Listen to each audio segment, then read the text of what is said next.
BBI report is finally out. Or is it?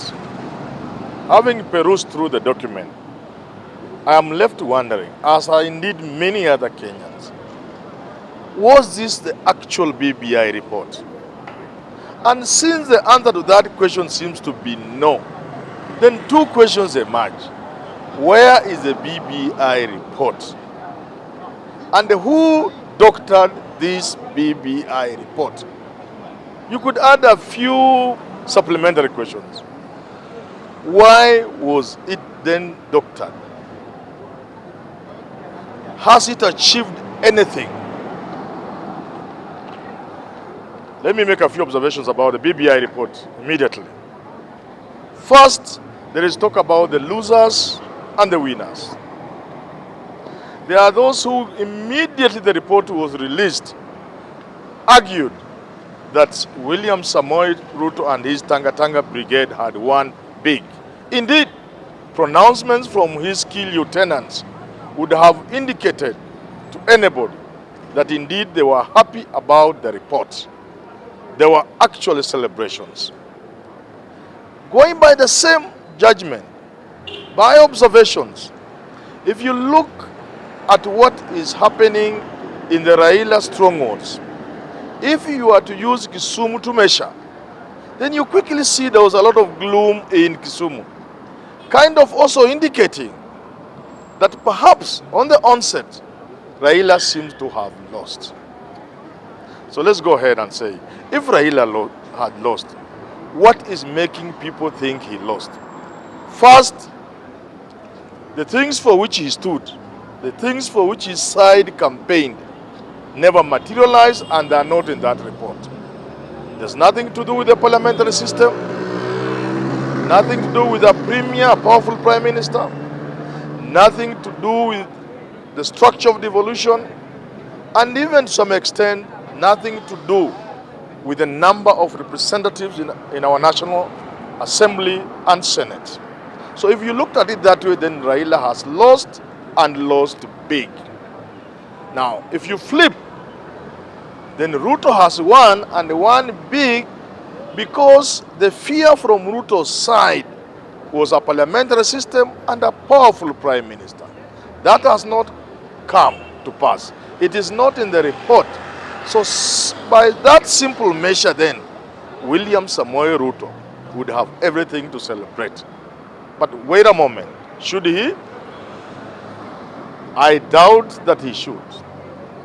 My message to the Tanga Tanga brigade, remember the saying, when the deal is too good, think twice.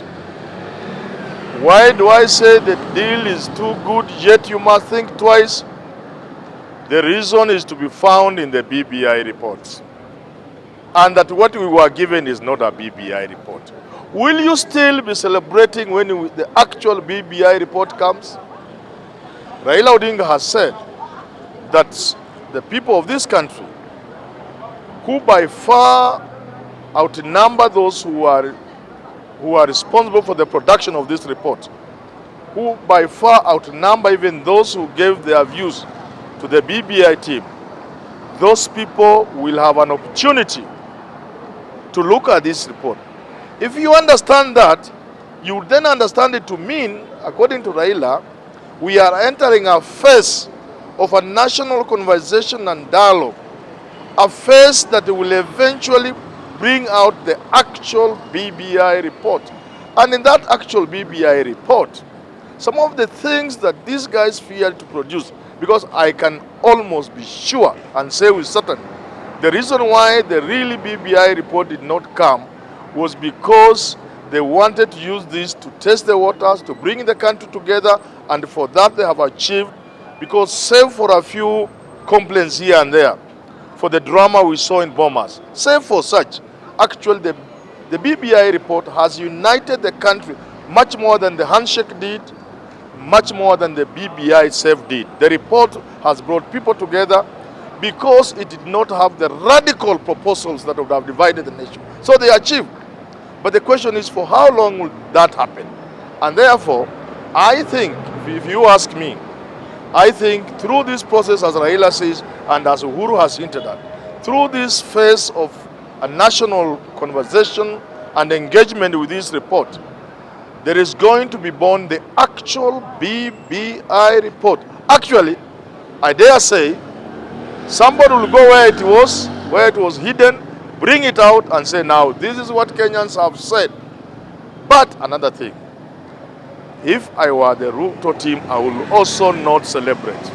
I'll also not celebrate because supposing this harmless report is implemented, with all its contradictions and inconsistencies, supposing this report is implemented and you have that laughable prime minister, and it is then implemented immediately and Raila is given that position, which is laughable. You give Raila 10 kilometers, he will take 100 kilometers. And that means if Raila were to be prime minister, whatever you define that prime minister position to be, if he were to get this position for the next 2 years before the election, he will have entered government, he will use that, he will remember how he never used his premier position prior to the 2013 election. He will not make the mistakes he made. And by the way, talking of mistakes, Raila is always making mistakes.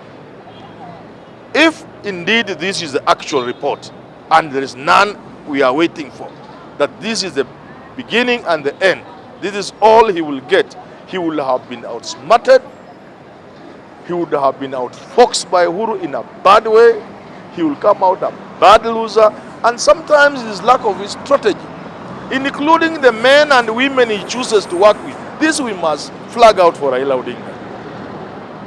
Are you satisfied you are the best people in the BBI team? If you fail, it will be because of the way the selection was done. If you look at that Kiraito Murungi Orengo team that jettisoned the Isaac Isan team out of IBC, the ODM team was outsmarted by the Jubilee team. You can argue to the high heavens. That is the truth. So, but I'm hoping that it's not that. And if that's not the case, then it is simply that there's another BBI which is coming.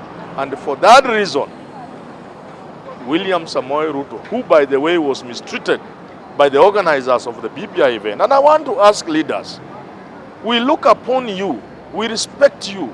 You represent the best that this country has in terms of leadership at the time. And therefore, do not treat each other badly. The way protocol was breached at Bomas, the way people attempted to humiliate William Samoei Ruto, because he is the Deputy President of the Republic of Kenya, for heaven's sake. But I'm saying going forward, if indeed that BBI report will be changed, as indeed it will be changed, then contrary to the situation now where this report is not, where BBI is not popular, and where this watered down report is popular on certain side, then that new one that may create a powerful position that is attractive to Uhuru Kenyatta will be a game changer. Because really, honestly, if you look at that report, and I agree with Francis Atwoli, surely the things people seem to have been asking for, none of them is there. So let nobody think I'm over speculating. Because the things people talked about, the people talked about structure of government, people talked about cost of government, people talked about the need to engage on the issue of a parliamentary versus a presidential system. So I agree with Francis Atwoli that that doesn't seem to be in that document. Leading me to believe, as I finish, that at the end of the next phase, the actual BBI will be brought to Kenyans. So let us wait, Kenyans. Let us engage, let us dialogue, let us remain brothers and sisters. Let us avoid humiliating and insulting and abusing each other. Let us engage as we wait for the actual BBI report. And when that BBI report comes, let them move forward with that report and change this country for the better in the interest of our children.